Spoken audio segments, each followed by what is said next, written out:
원종우 씨 나오셨는데 안녕하십니까? 안녕하세요. 이 문자 뭡니까? 이 정체가. 창조과학을 오늘 할 거라는 걸 이분이 알 리가 없잖아요. 관련이 없으면 관계가. 본인 아니에요? 아니고요. 네. 제 페북에다 올리거든요. 뭘 할 거라고 매번.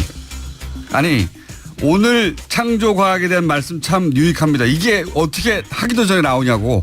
제 주변 분들이 그렇게 해주시기로 했어요.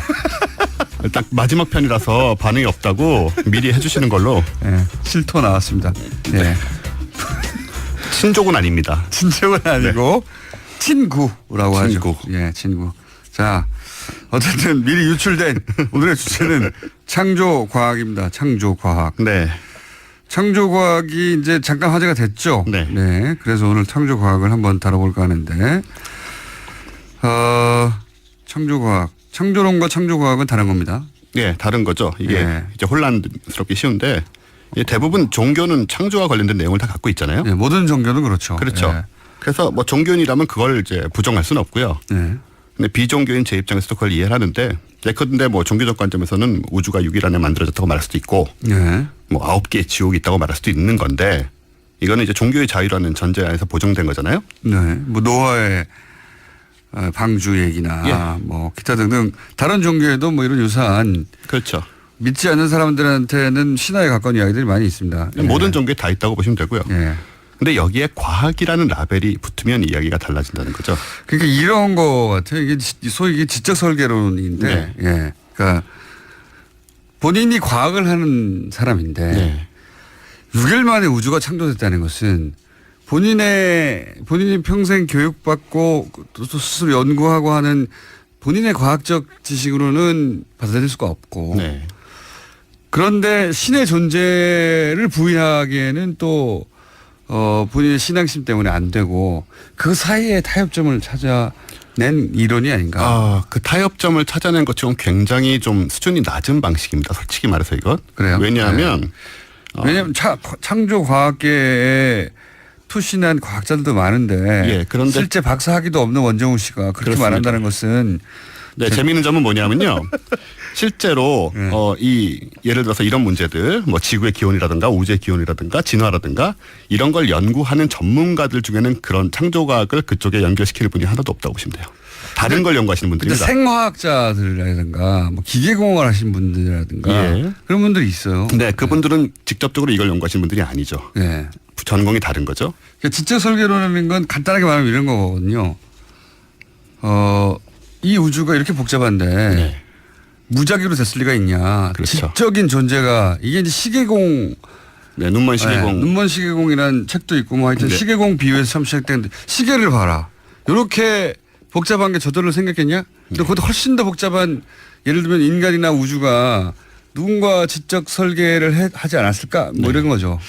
그게 이제 그런 생각을 할 수 있고요. 사실 상식적으로 떠오르는 생각인데 그렇죠. 거기에 대한 반박, 논리적 반박은 모두 다 나와 있습니다. 그 부분들에 대해서 우리가 조금만 찾아보면 다 읽을 수가 있고요. 제가 여기서 비판하는 건 뭐냐면 지적 설계론이랑 접근보다는 그러니까는 그러니까 종교적인 관점, 종교적인 믿음을 과학으로 계속 증명하려는 태도가 잘못됐다는 얘기를 하는 거죠. 그러니까 두 개가 만나면 안 되는 지점들이 있거든요. 그렇게 이제 학위를 가지신 분들을 비판하고 학위도 없는 사람을 비판하고 있는 거예요. 네, 그렇습니다. 왜냐하면 이 주장하신 분들 중에는 분야의 박사들이나 그런 분들 꽤 있거든요. 그러니까 극단적인 표현을 하자면 제가 한 비유가 아니라 지적 설계론자들이 주장한 비유 중에 하나는 747. 네. 747 그 보잉 747 비행기의 부품들을 다 분해해서 사막에 뿌려봐라. 그런 다음에 뭐 바람이 불고 회오리가 불고 그래서 그게 다 747로 다시 합쳐지겠느냐. 누군가가 지적 설계를 한 게 아니겠느냐. 비행기보다 훨씬 더 복잡한데 우주는 이런 비유를 들어서 이제 지적 존재가 굉장히 잘못된 비유죠. 왜냐하면 기본적으로 생명, 생체라는 것, 생체가 가지고 있는 그 자기 조직력을 무시한 거고요. 두 번째로는 40억 년이라는 시간 타임 스케일을 보지 않는 겁니다. 그것은.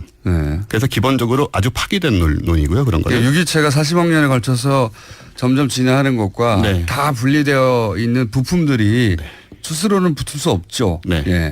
그것과 비교하면 안 된다 뭐 이런 얘기인데요. 그렇죠. 어쨌든 과학이라는 라벨이 붙으면 왜 문제가 되느냐. 그러니까 창조론을 비판하는 것이 아니고 창조론은 그런 신념의 문제고 신앙의 문제예요. 그렇습니다. 네. 그걸 비판하는 것이 아니고 그러니까 과학이라는 건 기본적으로 합리적이고 상식적인 추론, 관찰, 관측, 실험을 통한 검증이 있어야 되잖아요. 예. 그렇게 증명된 사실만이 과학으로 인정을 받는 거고요. 근데 이 창조과학의 문제점이라고 생각되는 건 뭐냐면 어떤 특정 종교의 경전이 말하는 주장이 그 경전에 표현된 문자 그대로 사실이라고 확인하는 것이 목적이라고 보이기 때문입니다.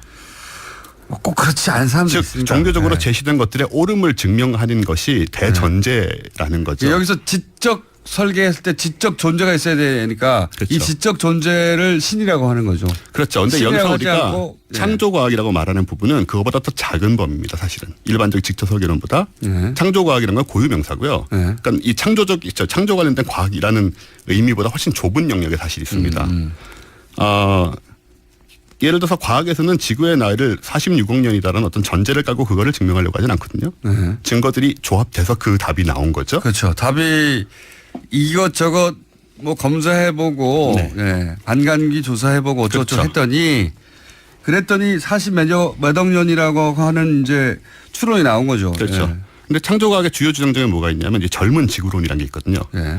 이건 말 그대로 지구의 실제 나이가 성경에 근거해서 6,000년밖에 안 됐다. 6,000년. 성경이 맞아야 하니까 그건 이제 이게 이제 좀 과학이라는 얘기를 하기는 어렵다는 것인데 이 근거가 뭐냐면 아일랜드의 어셔주교라는 사람이 그 성경 앞부분에 있는 그 족장들, 그러니까 유대의 왕들이죠.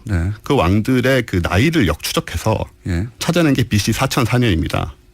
그 나이로 성경에 근거하여 추정해 보면 나이가 BC 4004년 정도. 그러니까 6,000년 전인 거죠. 그때 살았던 사람이다라고. 그때 이제 6,000년 전에 우주가 그 아담과 이브가 생겨났다는 겁니다. 지구가 생겨나고. 성경적 관점에서 보자면. 그렇죠. 그래서 그 6,000년을 증명하기 위해서 다른 증거들을 도입을 하는 거죠. 그리고 6,000년이 아닌 증거는 배제하는 거죠. 사실. 배제하는 거죠. 그래서 이 젊은 지구로는 어떻게 되냐면 46억 년이 6,000년으로 이제 압축돼야 되잖아요.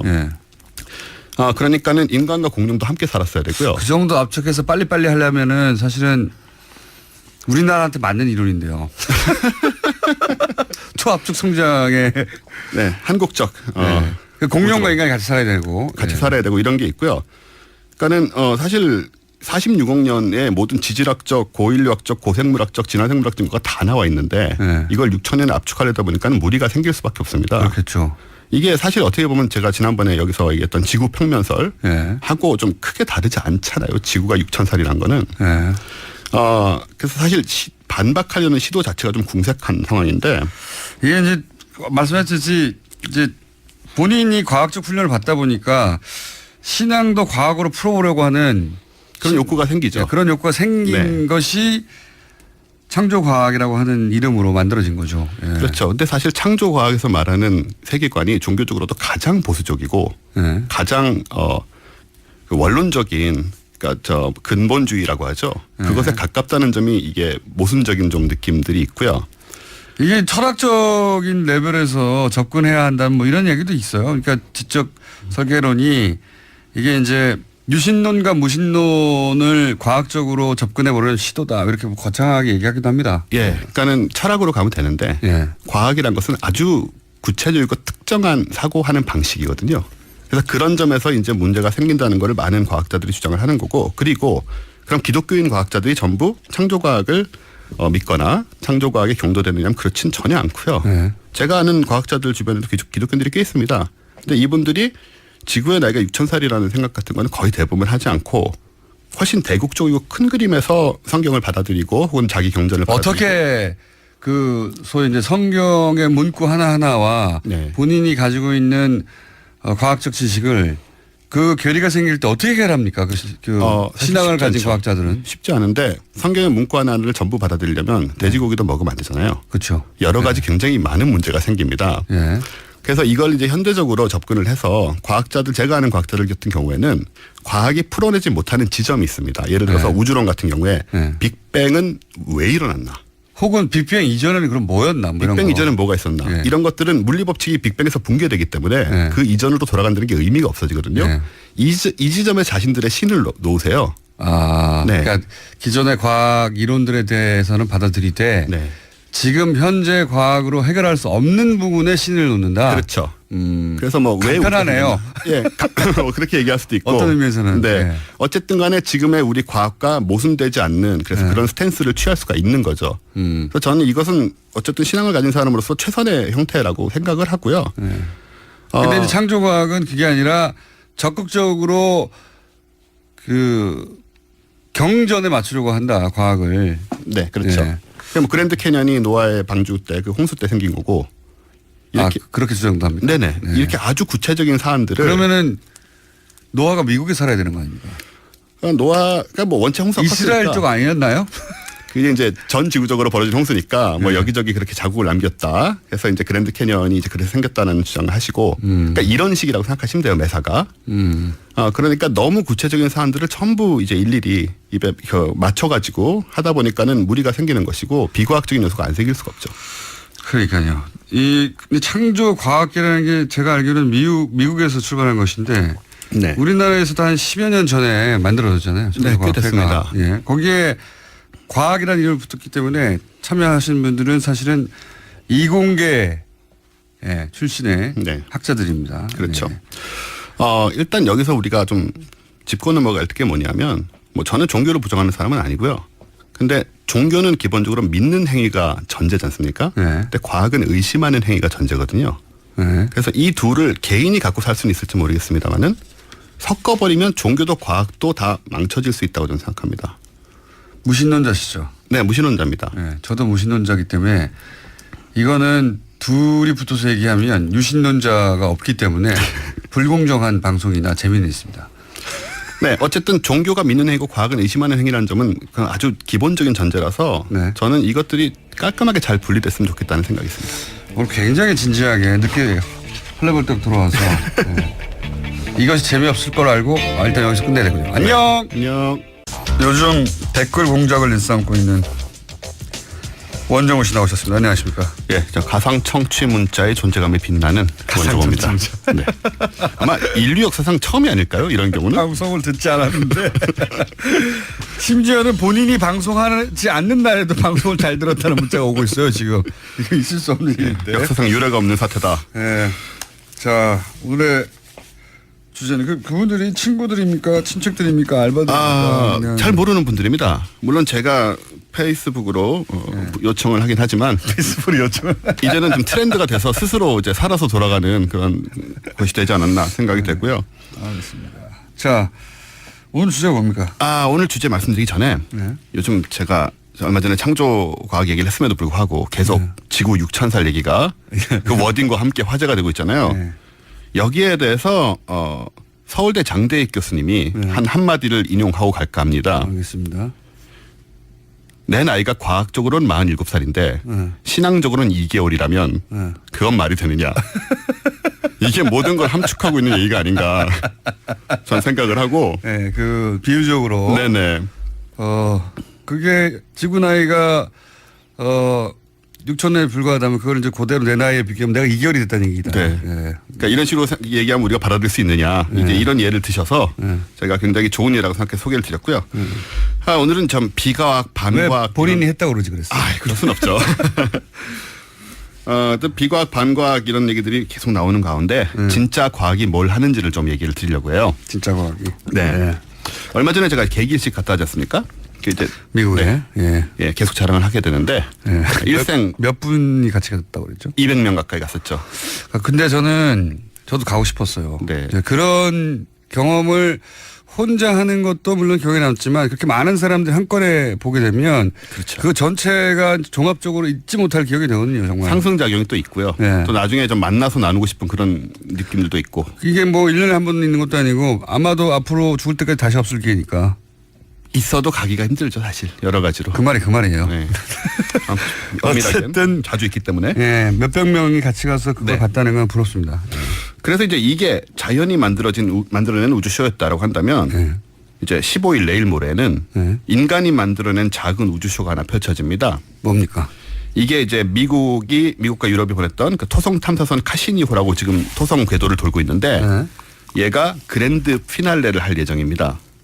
그랜드 피날레라는 건 죽는다는 뜻이네요. 그런데요. 요거의 의미에 대해서 좀 이따 설명을 드리고 그 전에 이제 이 카시니가 뭔지부터 좀 약간 얘기를 해야 될 것 같은데 카시니는 원래 카시니 하이언스라는 두 개의 이제 기체가 결합된 상태로 출발을 했어요. 우주선 두 개가 붙어서 출발했다. 두 개가 붙어 출발했는데 1997년 10월에 나갔습니다. 저는 이런 얘기 할 때마다 부러운 게 말이죠. 그러니까 97년에 20년 전이거든요. 그렇죠.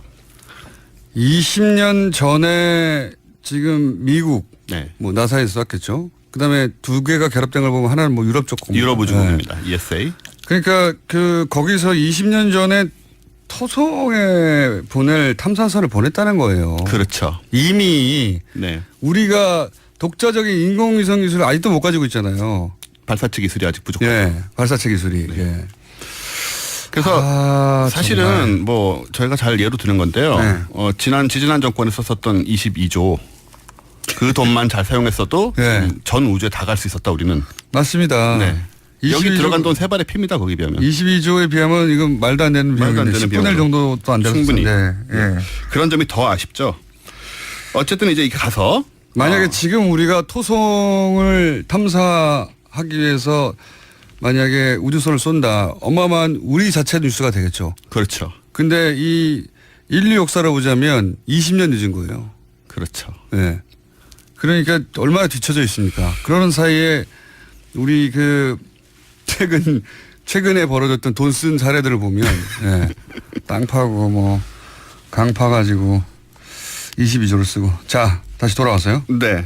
그래서 이제 카신이라는 이름이 어디서 왔냐면 원래 이제 옛날에 몇백 년 전에 그 토성의 고리 사이에 틈이 있다는 사실을 발견한 이 조반니 도메니코 카신이라는 사람이 있어요. 사람 이름일 줄 알았어요. 딴 거고. 네. 그렇죠. 보통 이제 그렇게 하죠. 저 미국인들이나 유럽인들은. 그다음에 뒤에 붙은 하이언스는 우리는 어릴 때 호이겐스라고 이제 배웠어요. 호이겐스. 네, 들어보신 적 있을 거예요. 예, 들어본 적은 네. 있습니다. 기억 안 납니다. 뭘 했는지. 그렇죠. 이 영어식 오래된 발음이었고, 사람인데. 네, 얘도 네. 옛날 사람인데 이 사람도 이제 요즘은 네덜란드 발음으로 바꿔서 이렇게 하이헌스라고 불러주는데 어허.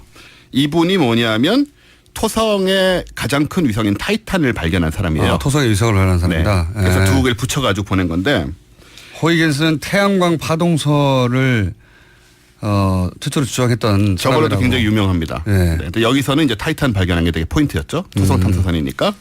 저희 둘째 PD가 네. 궁금했나 봐요. 예, 아는 그렇군요. 척하느라고.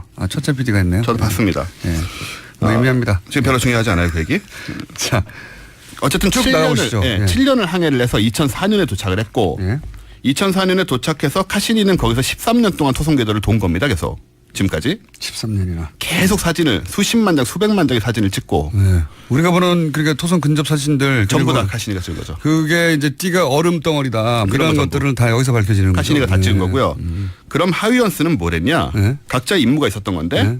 하위연스는 이제 ESA에서 그 아까 말씀드린 저 하위연스가 발견했던 네. 타이탄을 탐사하기 위해서 보낸 거예요. ESA는 유럽 우주국이죠. 유럽 네. 우주국입니다. 그래서 하이원스는 가자마자 13년 동안 있지 않고 바로 그 다음에 2005년에 타이탄에 착륙을 합니다. 우리 이런 거 잘 모르죠. 착륙했다. 착륙했다는 뉴스를 들어본 거는 같습니다. 타이탄 착륙. 그렇죠. 네. 어쨌든 12년 전에 이미 아무 가물가물하지만. 네, 네. 12년 전에 이미 무인 탐사선이 타이탄에 착륙을 했던 거예요. 네. 뭐 때문에 착륙을 했냐면 여기에 바다가 있습니다. 타이탄에 표면에. 그래서 생명이 발견될지도 모른다. 뭐 이런 그렇죠. 식으로 간간히 나왔던 대상이죠. 꽤 나왔었는데, 네. 근데 이 바다가 물은 아니고요. 네. 메탄가스, 액체 메탄이에요. 액체 메탄. 탄화수소. 아하. 그러니까는 저 LPG 같은 거라고 보시면 돼요. LPG가 물 상태로 굉장히 추우니까 물 상태로 엄청나게 큰 바다와 호수를 이루고 있어요. LPG가 이제 지금 상온에서도 기체 상태인데 거기는 엄청나게 예. 차가우니까. 영하 180도. 네. 네. 그러다 보니까 이제 액체 상태로 존재한다는 거죠. 그래서 그렇죠. 그게 물에 뒤집힌 것처럼 보이나 물이 아니라 액체 상태의 LPG 가스다. 네. 이렇게 생각하면 되겠습니다. 액화 석유가스라고 그러는 네. 그런 비슷한 건데요. 어쨌든 간에 액체가 있으면 생명이 있을 가능성이 있다고 보기 때문에 요걸 이제 일단 하이원스가 근처에 내려가가지고 몇 시간 동안 사진을 열심히 찍어서 보냈습니다. 내려가는 과정에서 보냈고 그런 다음에는 이걸 바탕으로 뭘 하려고 그러냐면은 이제 나사에서 여기 바다에 뛰어들 잠수정을 보내려고 해요. 이게 과학이 하는 일입니다. 진짜 과학이. 야, 네. 대단하네요.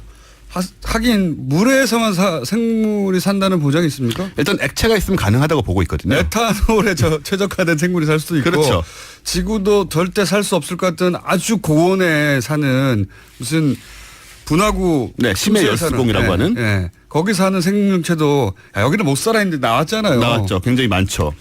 그러니까 거꾸로 영하 100도 이하에서도 사는 생명체가 있을 수도 있죠. 그렇죠. 액체만 있으면 가능할 거다. 왜냐하면 액체가 몸 안에서 이제 세포 사이에서 이제 교환을 하고 이런 역할을 할 수 있기 때문에 그래서 지금 계획하고 있는 게 어쨌든 가서 하이언스가 일단 한번 찍었고 물 안에 그 액체 LPG 안에 들어가서 잠수해 가지고 속을 찍겠다. 그런 걸 하고 있습니다. 과학자들은. 이거 상상하기 힘드네요. 그러니까요. 거기까지 날아간다는 것도 상상하기 힘든데 거기 착륙해서 이제는 그 다음 단계로 액화 상태에 들어가 봐야 되겠다. 그 안에 진짜 뭐가 그렇죠. 있는지 겉만 봤는데 야, 이걸 20년 전에 보내서 착륙했고 그런 정보를 한국은 안 날렸죠. 미국과 유럽에 날렸고 그 분석을 해서 다시 이제 추가 도전을 한다는 거잖아요. 네. 한편 카시니는 뭐라고 있냐면 일단 토성고리 관측하는 일을 굉장히 많이 했고요. 아주 가까이 가서 토성고리가 어떻게 생겼고 구조가 어쩌고 이런 걸 사진을 굉장히 많이 찍어 보냈죠. 그런 다음에 또 하나 재미있던 부분은 뭐냐면 제가 말씀드렸는지 모르겠는데 엔켈라두스라고 토성의 위성이 있는데 얘는 표면이 전부 물 얼음입니다. 물 얼음이고 그 안쪽에는 그것도 이 물을 할 때 물은 액체를 의미하는 거 아니에요? H2O요. 진짜 H2O. 예. H2O지만 얼음 상태인데 그 안쪽에 얼음벽의 안쪽에 거대한 바다가 있다. 라는 게 지금 정설이에요. 그러니까 두께가 10km씩 되는 바다가 10km를 뚫고 들어간다? 30km를 뚫고 들어가서 안에 보면 10km짜리 두께의 물이 또 있다. 액체 상태의 물 이거는 H2O. 그 안에 또 생명체가 있을 수도 있다. 이건 정말 가능성이 크죠. 그래서 카시니가 한 게 뭐냐면 이 주변을 계속 13년 동안 다녔으니까 엔켈라두스 사진도 많이 찍었을 거 아니에요. 어느 날 뭘 찍었냐면 이 얼음 틈이 깨져가지고 그 사이로 안에서 나온 소금기가 있는 얼음 분자들 아주 작은 입자들이 300km씩 쏟아져 나오는 걸 찍은 겁니다. 카시니가. 위로. 쏟는 걸. 그렇죠. 그러니까 속에서 나온 걸. 우리로 치면은 지구에서 마그마가 분출되는 게 화산인데 그런 것처럼 여기는 이제 땅이 아니라 얼음이 덮고 있고 그 아래를 마그마가 아니라 물이 차고 있는데 마그마가 치솟듯이 물이 이렇게 치솟는 거를 발견했다. 예, 나오자마자 얼음이 되긴 했지만 어쨌든 그걸 아주 생생한 사진으로 찍어서 저는 이제 속으로 이제 저기 튀어나왔으면 저 안에 무슨 새우 같은 거라도 같이 튕겨 나오지 않았을까 정도의 상상을 하게 되는데 그래서 이 사진을 참 찍고 부족하시네요. 그럼 어떻게 상상하시겠어요? 중요한 건 뭐냐면 이래서 카시니가 그걸 보고 여기에 또 후속 연구가 시작이 돼서 뭘 하기로 했냐면 그 얼음 틈으로 로봇을 내려보낼 겁니다 이제. 그래가지고 30km 얼음을 질질줄줄 내려가서 얼음 안쪽에 붙어서 거기서 잠수정을 또 내릴 거예요. 그래서 그 안을 또 찍을 겁니다. 그 장면이 만약에 그 지구에 전송되면 굉장히 인상적일 것 같아요. 정말 엄청난 일이 되죠. 지구 위의 곳에서 물이 있고 그 새우가 안에 있고. 새우요? 저는 새우를 밀고 있습니다. 저는 외계인을 밀고 있습니다. 얼음 외계인. 네, 어쨌든 저 안에 생명이라도 사진에 찍혀서 이렇게 거대한 얼굴이라도 나오고 이제 전송될 가능성이 없지 않은 거거든요. 그러니까요. 아니 아무것도 없다, 물밖에 없더라 하는 장면도 인상적일 수밖에 없죠. 그렇죠. 그 외계 행성에 가지고 있는 지구 위의 곳에서 물을 찍은 거니까요. 그렇죠. 액체의 물을 찍은 거니까. 이런 것들이 지금 추진이 되고 있어서 적어도 20-30년 내로는 다 성과를 보지 않을까 아무리 길어도. 근데 거기까지 날리는 것도 시간이 걸리고요. 가는데 시간도 걸리고요. 지금 저희가 얘기한 게 빨라도 한 뭐 10년 정도는 돼야 이루어질 일 같은데요. 예. 어쨌든 간에 이걸 구체적으로 계획을 세우고 진행하고 있다는 점이 대단한 거죠. 20년 전에 세웠던 계획대로 조그마한 아주 기체가 토성까지 날아가 가지고 거기 위성에 내려앉았다는 것 자체가 대단한 거죠. 그렇죠. 대단한 겁니다. 하다 보니까 이런 것들이 또 파생돼 나와서 또 게다가 20년간 그 주위를 계속 돌았다는 거 아니에요? 인공의 그렇습니다. 그 물체가 지구 인간들이 만든 그리고 20년 동안 끊임없이 인간이 명령한 대로 데이터를 보내왔다는 거 아닙니까? 그런 거죠. 이제 끝나게 되는데 그럼 그랜드 피날레는 뭐냐? 그 얘기는 하고 가야 되니까. 40초 남았어요. 예, 얘가 이제 수명이 다 됐어요. 다 됐는데 얘를 토성에다 떨어뜨릴 겁니다. 왜냐하면 폭파시키는 거네요? 예, 폭파시키는 건데 왜냐하면 이걸 놔둬버리면 돌아다니다가 이 생명이 있을지 모르는 이 두 위성에 부딪힐 수가 있어요.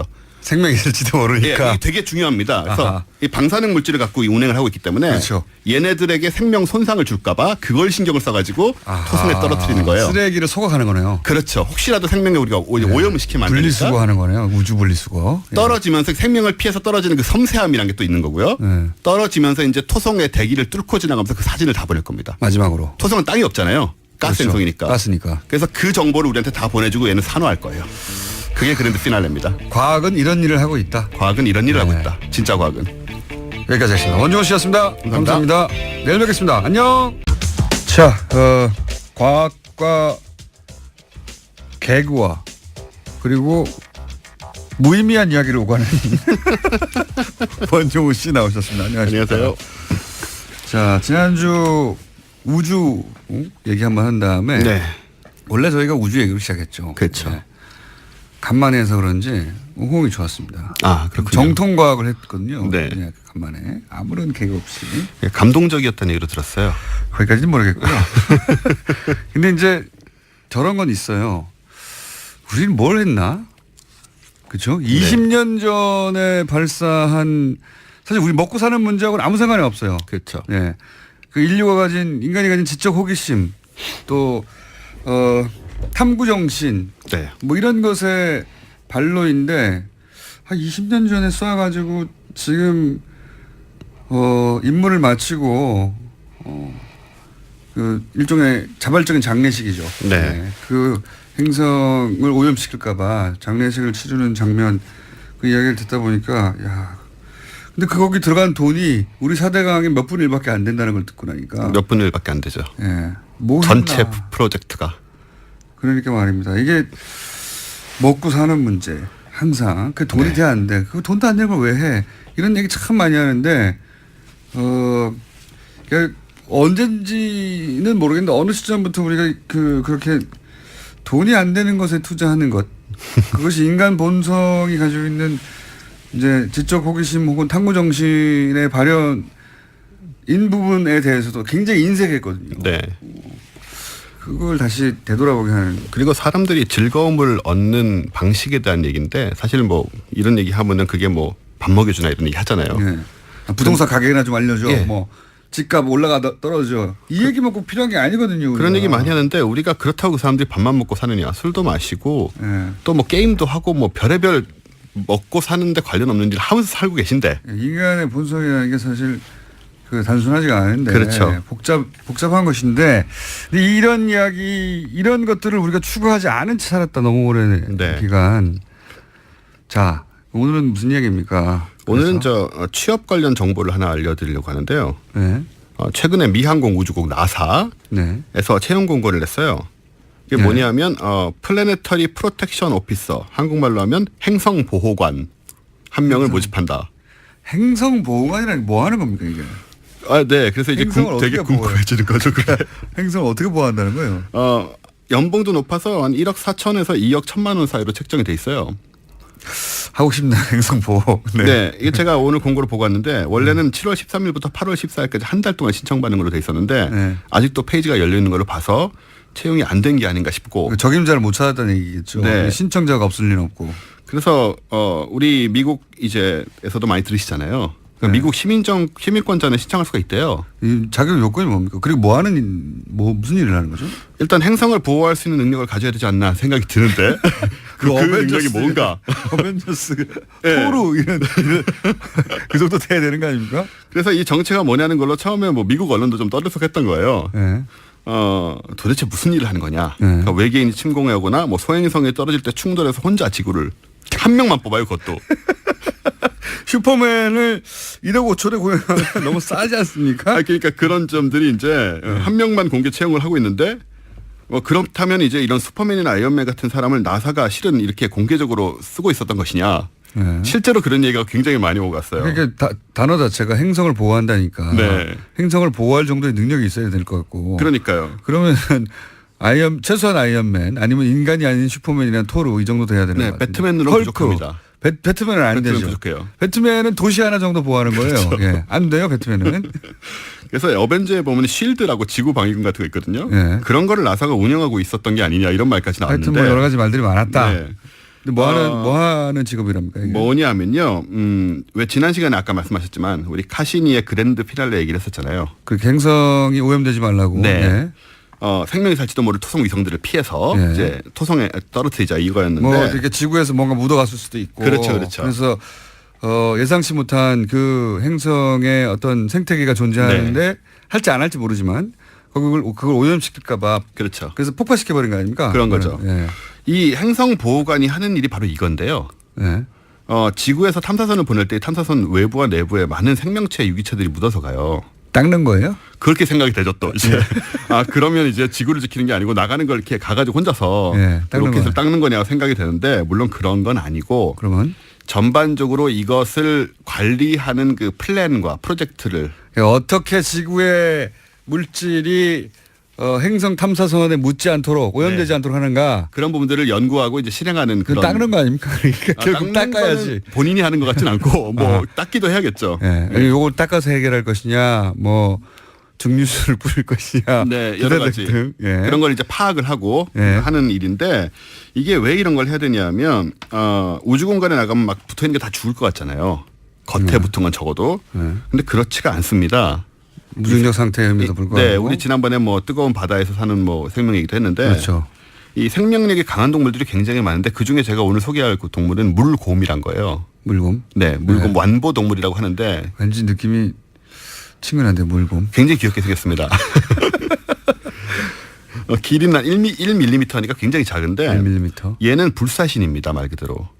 진짜로요? 예, 진짜로 거의 불사신인데 좀 설명을 드릴게요. 어떤 의미에서요? 일단 우주의 온도가 거의 절대 영도에 가까운 영하 270도거든요. 네. 거기서 생존할 수 있고요. 영하 270도에서? 다리가 8개 있는 동물인데. 다리도 있는데 박테리아도 네. 아니에요, 심지어. 네. 그리고 영상 151도에서도 버티고. 151도면 물이 끓고 나서도. 물이 끓고 나서 한참. 그러니까 그러니까 절대 영도에 가까운 네, 영하나. 그 꽁꽁 얼거나 펄펄 끓어도 산다는 거 아니에요? 산다는 거고요. 진공 상태에서도 죽지 않고. 공기가 없는데. 공기가 그럼 뭐 어떻게 호흡하고 어떻게. 그냥 버텨요. 그냥 버텨요. 아니 이거는 과학적으로 확인된 거죠? 네, 확인된 건데 예. 그 정도가 아니고요. 사람 치사량의 1000배의 감마선을 쬐도 죽지 않고요. 그 핵폭탄이 터져도 안 죽는다는 얘기는. 죽습니다. 만약에 그 한가운데만 있지 않으면? 네. 핵폭심에만 있지 않으면. 네. 그다음에 몸의 수분이 평소에는 80%인데 0.05%만 남아도 삽니다. 수분이 다 빠져나와도 산다. 예, 근데 사실 0.05%라는 거는 우리가 저 마른 오징어도 그거보다 수분이 많거든요. 그렇죠. 예, 그 상태가 돼도 살아남는 거고. 미이라 상태인데. 그건. 네. 살아남고 그다음에 자연 상태에서 평균 수명은 150년인데 이론적으로는 2000년을 살 수 있다고 해요. 이야. 불사신이란 말이 무색하지가 않은데. 물론 우리가 잡아서 꾹 누르면 죽겠죠. 그렇게 하겠죠. 그런 외압이 없는 상태에서는 네. 평균 150. 예, 이론적으로는 2000년. 이론적으로는 2000년. 불사신이란 말이 괜한 말이 아니고요. 그래서 얘를 가지고 실험을 했습니다. 2007년 9월에 네. ESA 유럽 우주국에서 네. 실험 위성의 물곰을 우주공간 바깥에 내놔버렸어요, 그냥. 그냥? 예, 그냥. 아무런 보호 장치 없이. 물곰 나가. 그리고 무중력 상태 내보냈다 이거죠? 네. 실제로 그렇게 살 수 있는가? 예, 그리고 10일 동안 이제 진공에 노출을 시켰는데. 10일 동안? 영하 270도의 진공에 노출시켰는데. 네. 멀쩡하게 살았고 지구로 귀환한 다음에 이제 또 생존했고 번식까지 하는 등. 야. 전혀 데미지가 없었다. 진짜 불사신 맞네요. 불사신입니다. 그러니까 이런 생물들이 있기 때문에. 물곰에게 배워야 되겠는데요? 그게 어떻게 가능하지? 그냥 뭐 우리가 배워서 되겠습니까? 이거 아무데나 온 지구에 다 있는 거예요? 예, 이슬 같은 데 안에 살고 있어요. 조그맣기 때문에. 그럼 지구에도 있고? 굉장히 많습니다, 지구에. 종류도 굉장히 많고. 이야. 물곰류가 아주 그러면 많죠. 이런 게 예를 들어서 이런 뭐 어떤 경로를 거치든 탐사선에 그렇죠. 안 보이는 데 붙어 있다가 네. 글로 옮겨진다든가 하면 그쪽 거기서 번식을 시작하고 생태계에 어떤 영향을 미칠지도 모르고 네. 아니 오히려 물곰을 이 탐사선에 싣고 가지고 막 뿌려야 되는 거 아니에요? 그게 이제 관점의 차이인데요. 네. 우리가 화성 탐사를 했잖아요. 네. 화성 탐사에 대해서 이제 그 얘기가 있었어요. 만약에 생명체가 있을 가능성이 굉장히 큰데 여기가 만약에 우리가 이런 걸 가지고 착륙시켰을 때 일단 생명체들을 얘네들이 죽이거나 이런 일이 벌어질 수 있잖아요. 거꾸로. 네. 그럼 물건이 번식하면서 지구에서 기원한 건지 아닌지 모를 수도 있고. 그렇죠. 영구적으로는 그런 오류가 생길 수 있고 생태계적으로는 얘가 가서 거기를 이제 파괴하고 이제 거기 천적이 돼가지고 거기 생명체들을 죽여버릴 수가 있는. 혹은 거기서 뭐 어떤 작용에 의해서 어마어마하게 큰 물범이 된 다음에 지구로 날아 들어와가지고 나를 왜 거기다 버렸어. 나쁜 지구인들. 그런 상황들이 있고 이제 화성 같은 경우는 지금 문제가 뭐냐면 마션 영화 보셨잖아요. 네, 마션. 마션 영화를 보면서 대부분 생각하지 않는데 그게 우리가 가서 화성을 완전 오염시킨 거거든요. 화성의 관점에서 보면 그렇죠. 네. 그 화성에 생명이 있다면 굉장히 큰 문제가 정말 큰 문제가 생긴 거예요. 네. 우리가 거기서 그분이 이제 살아남으려고 그 대소변을 파내가지고 감자 심고 거름으로 줍니다. 네네. 그 대소변에 있던 미생물로 감자를 키운다는 얘기인데 그 미생물이 전부 이제 화성청에 퍼진 거예요. 그렇긴 한데 지구의 관점에서 보자면 화성에 오염시키러 가는 거죠, 실제로는. 네. 연구하러 가는 게 아니라 사람이 살 수 있도록 우리 관점에서는 지구화하는 거고 화성의 관점에서는 오염되는 거죠. 그래서 그 문제에 대해서 지금 문제 제기가 상당히 좀 시작이 됐어요, 과학계에서. 그래서 이거는 화성에 생명이 사는 경우에는 화성을 침공하는 거다, 결국은. 맞죠. 네. 침공하는 거라고 해서 지금 과학계 일각에서는 화성에서 박테리아 하나라도 발견되면 전부 철수해야 된다. 더 이상 개발하지 말고. 그거는 저런 거과 비슷하군요. 예전에 그 그 댐을 건설할 때 댐이 자연을 파괴한다는 쪽도 있었지만 자연보호 운동의 한 갈래 중에 이런 것도 있었거든요. 자연을 우리가 인간이 잘 이용하면서 살 수밖에 없다. 어떻게 자연 그대로만 놓고 원시 상태로만 살아갈 수가 있냐. 이미 그 시절은 지났다. 뭐 이런 절충주의가 있었는데 그런 비슷한 논쟁이 여기서 벌어질 것 같은데. 그렇죠. 그게 이제 우리 행성 바깥에까지 우리한테 그런 권한이 있느냐. 이런 윤리적인 문제도 있는 것이고. 그렇죠. 화성에 그런 도덕적 판단 혹은 윤리적 판단을 할 생명체가 없다면. 생명체가 없다면 사실 상관없어요. 우리가 사는 게 급한 게 아닙니까 일단.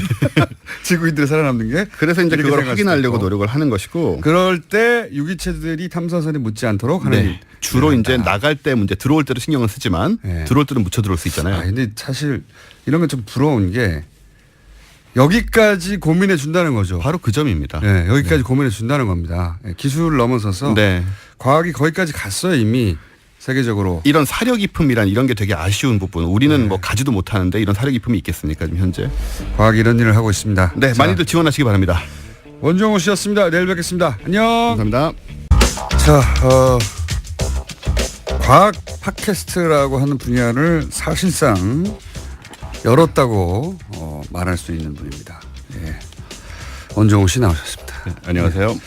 이분이 말이죠. 우리나라의 원조 인디밴드예요. 제가 잠깐 얘기하는데 원조 인디밴드고 기타로 영국 유학을 갔다 온 굉장히 극소수의 인물 중에 그렇습니다. 한 분이고 게다가 기타를 직접 제작해서 판매하는 일도 관여하셨. 잠깐 했습니다. 해외 기타를 파는. 그리고 이제 각종 글, 잡다한 글로 먹고 살고 또 방송국에 또 그 대형 다큐 같은 기획도 하다가 다 시원찮았어요. 공장장님이 운영하는 회사에서 일을 하고 글 썼는데 그걸 잡다한 글이라고 하시고 그럼 다 시원찮았다고 하시면 그게 다 시원찮았고 드디어 자기 자리를 찾았어요.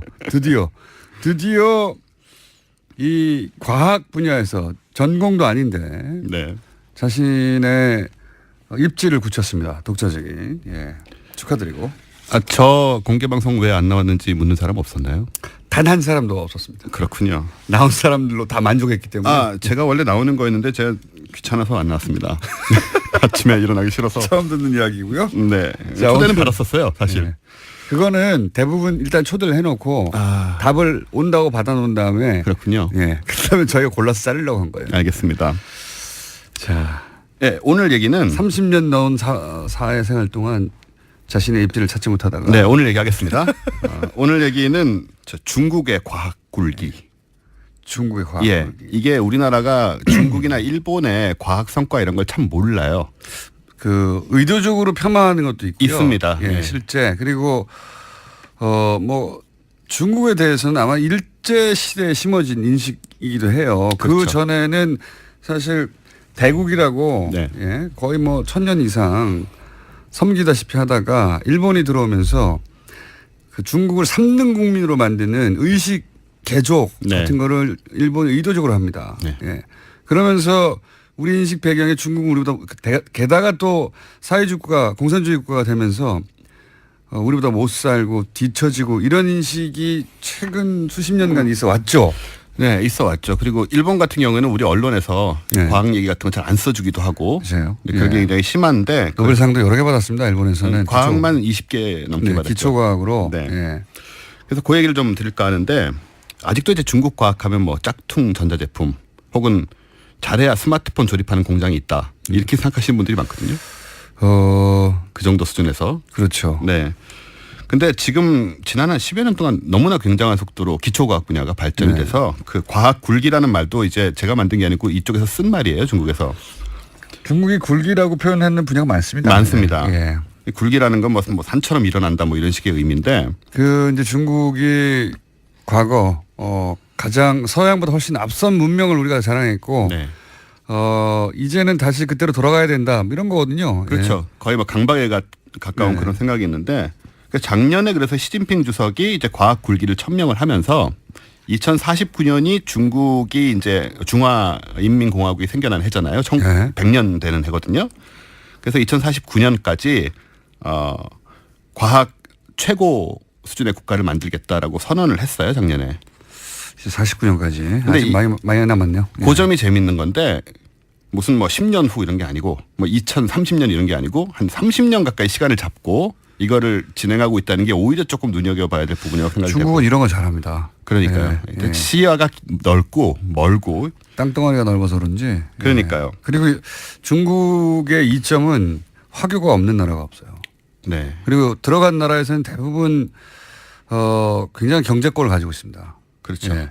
그래서 그런 화교 네트워크를 전 세계적으로 연결하기 시작하면 막강한 힘을 발휘할 거라고 가장 두려워하는 게 미국이에요.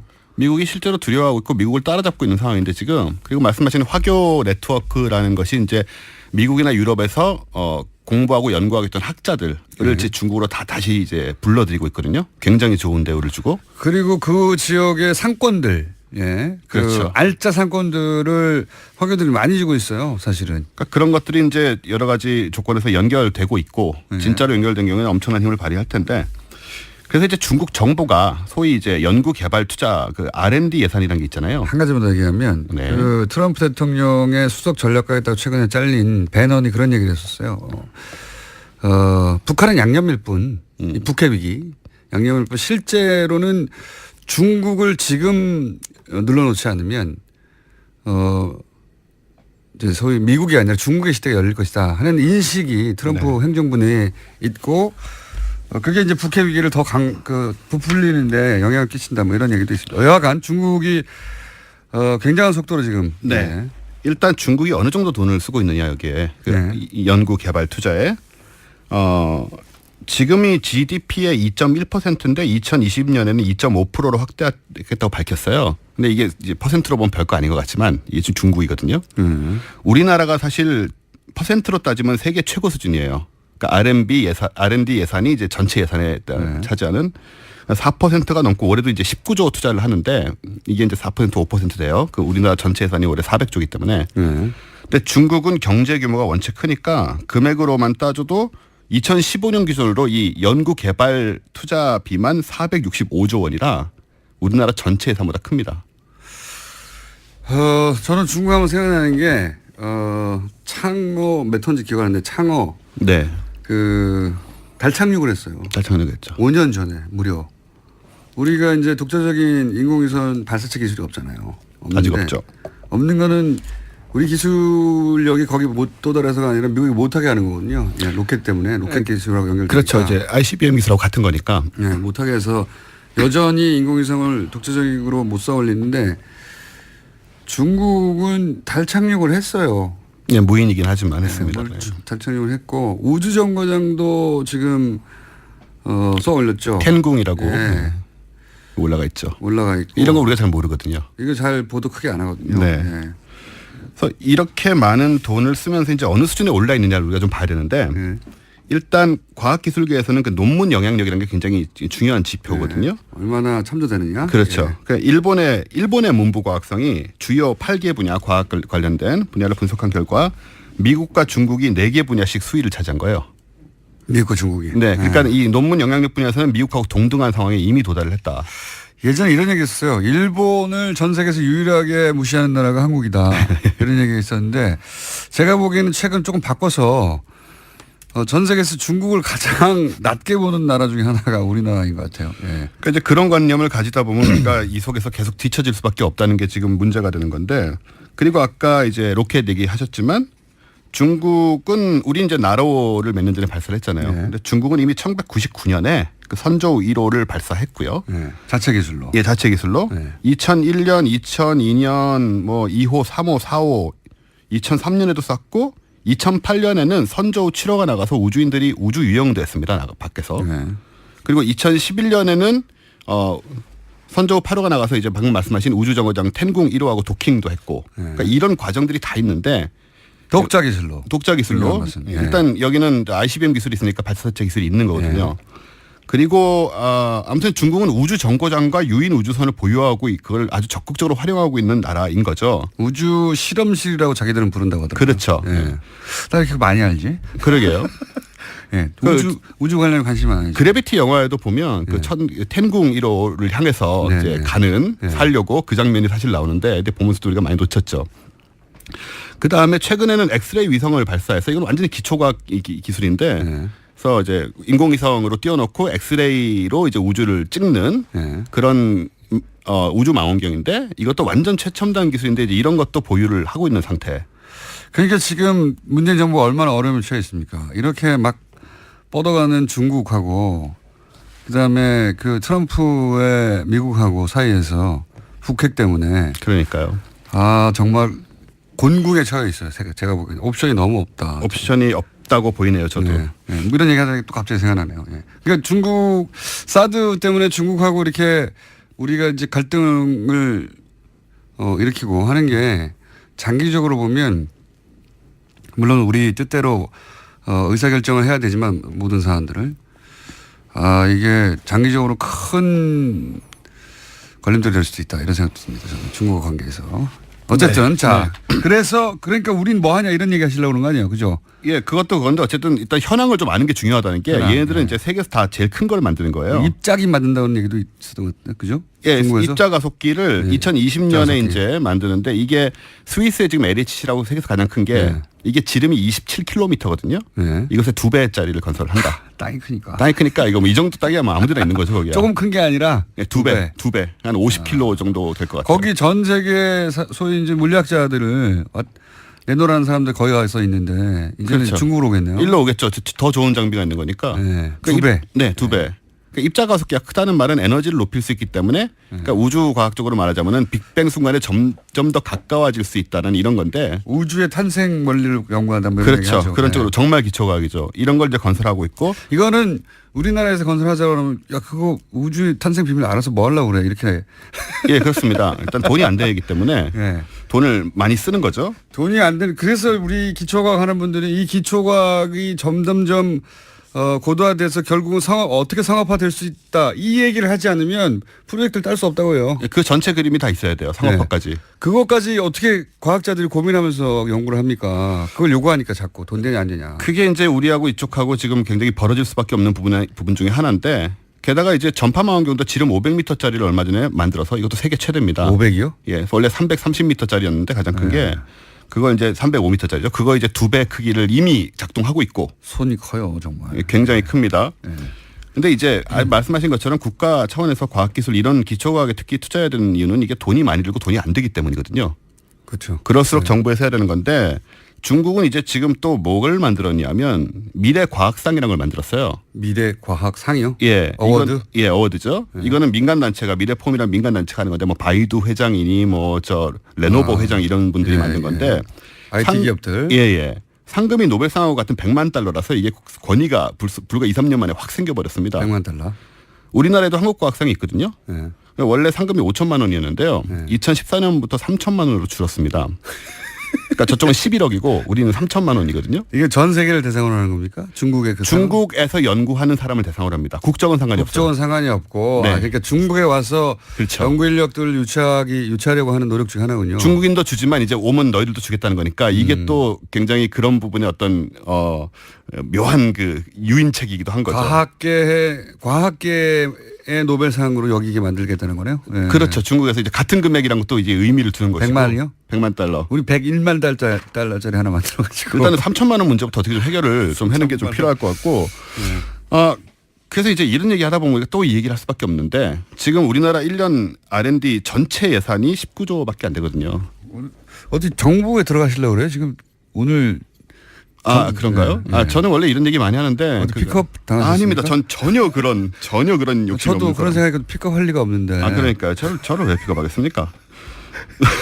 연락 온 적이 한 번도 없어요. 지난 대선에도 뭐 주변에 연락 다 받는데 연락 받은 적이 한 번도 없어요. 저는. 어쨌든 4대강 20조가 늘 아쉬웠다는 생각이 드는 거고 저는 요즘 이제 수사도 아까 하태경 의원도 나오셨는데 수사도 하고 계시잖아요. 진짜로 이 4대강에 정말 왜 그런 예산을 쏟아부셨는지 좀 물어보고 싶은 거죠. 거기 토목 건설 네. 분야에서 돈을 하기가 좋아요. 돈을 하기가 좋아요. 예, 저도 그런 생각을 하는데 그렇게 얘기하셔도 되는 건가요, 방송에서? 아니 하기가 좋다는 건 토목 건설 분야에서 하기가 좋은 것은 이제 일반적인 상식에 해당되는 것이고. 그냥 이제 일반론으로서. 그게 유일한 이유는 아니겠죠. 설마. 네. 그러길 바랍니다, 저는. 그래서 지금 같은 경우에는 이제 과학기술 예산이 나와도 이게 50% 정도가 지금 관리비로 지출되고 있는 상황이라 즉 에이전트가 그걸 가져간다는 겁니다. 이런 것도 좀 해결해야 되고요. 알겠습니다. 자, 원조 인디밴드 원조 오셨습니다. 안녕.